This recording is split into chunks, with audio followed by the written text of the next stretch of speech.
Assalamualaikum warahmatullahi wabarakatuh.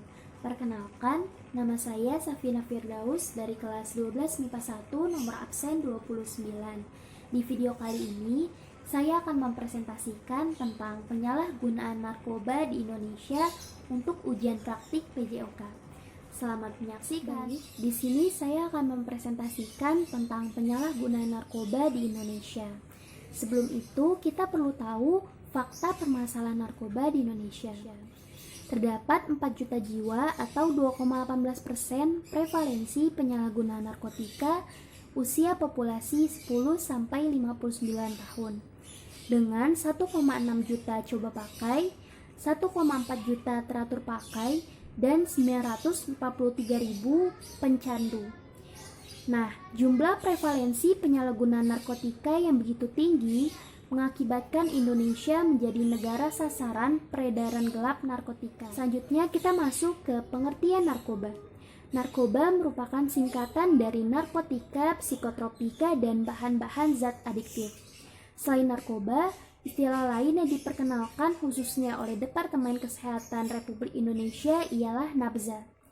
Diatur dalam Undang-Undang Nomor 35 Tahun 2009 tentang narkotika, bahwasanya narkotika itu menyebabkan penurunan atau perubahan kesadaran dan menghilangkan atau mengurangi rasa nyeri, seperti heroin, sabu, ekstasi, ganja, morfin, dan lainnya. Selanjutnya, psikotropika itu menyebabkan psikoaktif melalui pengaruh pada susunan syaraf pusat dan menyebabkan perubahan khas pada aktivitas mental dan perilaku.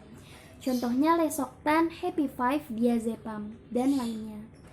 Terakhir, bahan-bahan adiktif bukan termasuk narkotika atau psikotropika, namun yang berpengaruh pada kerja otak. Contohnya alkohol, inhalan atau lem, dan rokok, serta banyak lainnya lagi. Kita masuk ke jenis-jenis narkotika. Penggolongan narkotika berdasarkan Hukum Undang-Undang Nomor 35 Tahun 2009 Pasal 127, yang mana terbagi menjadi 3 golongan. Golongan pertama, dilarang digunakan dalam pengobatan atau layanan kesehatan. Digunakan terbatas untuk penelitian atas rekomendasi Kementerian Kesehatan atau Kemenkes, dan sanksi pidana 4 tahun. Selanjutnya ada golongan 2, digunakan dalam pengobatan sebagai pilihan terakhir, bisa menyebabkan ketergantungan dan sanksi pidana 2 tahun. Terakhir ada golongan 3, digunakan dalam pengobatan, bisa menyebabkan ketergantungan ringan dan sanksi pidana 1 tahun. Selain digolongkan menurut undang-undang atau hukum, jenis-jenis narkotika juga digolongkan berdasarkan pada bahan pembuatnya. Yang pertama ada narkotika jenis sintetis. Jenis ini didapatkan dari proses pengolahan yang rumit. Golongan ini sering dimanfaatkan untuk keperluan pengobatan dan penelitian.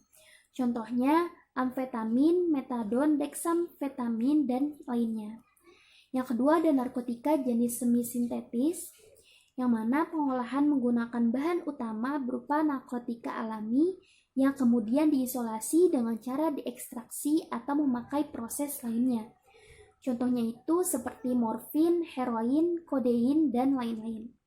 Yang terakhir atau yang ketiga yaitu narkotika jenis alami. Ganja dan koka menjadi contoh dari narkotika jenis alami ini, yang mana bisa langsung digunakan melalui proses sederhana. Karena kandungannya yang masih kuat, zat tersebut tidak diperbolehkan untuk dijadikan obat. Bahaya narkoba ini sangat tinggi dan bisa menyebabkan dampak buruk bagi kesehatan jika disalahgunakan. Salah satu akibat fatalnya adalah kematian. Nah, berikut adalah foto-foto contoh-contoh narkotika. Ada ganja, sabu, ekstasi, riklona, alprazolam, trihex, tembakau gorila, dan mushroom. Selanjutnya, bagaimana ya cara kita mengenali penyalahguna narkotika? Yang pertama itu pasti orangnya sering mengurung diri di kamar mandi atau di kamar, menghindar bertemu keluarga atau orang lain, jadi suka menyendiri. Selanjutnya orangnya itu emosional atau agresif, dan jalan sempoyongan, bicara pelo atau apatis, mengantuk, kebersihan dan kesehatan tidak terawat, banyak bekas sayatan atau suntikan, dan ditemukan alat bantu penggunaan narkotika, seperti suntikan. Selanjutnya, bagaimana kondisi atau akibat penggunaan narkotika? Yang pertama itu adaptasi tubuh, dibutuhkan dosis yang semakin meningkat untuk memperoleh efek yang diinginkan. Yang kedua, overdosis, kondisi akibat penggunaan zat sehingga terjadi gangguan kesadaran, pola pikir, persepsi, perasaan, dan perilaku. Yang ketiga, putus zat atau sakau, kumpulan gejala yang timbul sebagai akibat berhenti atau mengurangi zat yang biasa digunakan. Yang keempat, ada dapat menimbulkan penyakit seperti gangguan jiwa, TBC, hepatitis B atau C, HIV atau AIDS.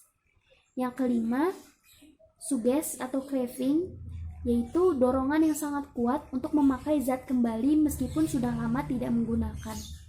Berikut salah satu contoh perbandingan wajah saat belum memakai narkoba atau normal dan sudah menjadi pecandu.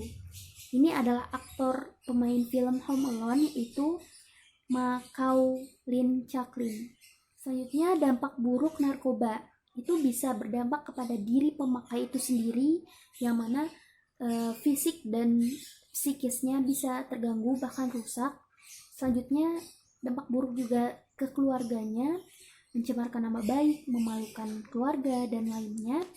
Dan untuk masyarakat, bisa mempermalukan masyarakat sekitar, mengganggu atau membuat ricuh masyarakat sekitar. Dan terakhir juga berdampak buruk bagi bangsa dan negara, karena semakin banyak yang menjadi pecandu atau mengedar narkoba, maka semakin buruk negara tersebut. Selanjutnya, cara mencegah penyalahgunaan narkoba dengan 5M. M yang pertama, mengaktifkan Satgas anti narkoba. M yang kedua, menciptakan lingkungan anti narkoba. M yang ketiga, melaporkan bila ada peredaran narkoba di lingkungan sekolah.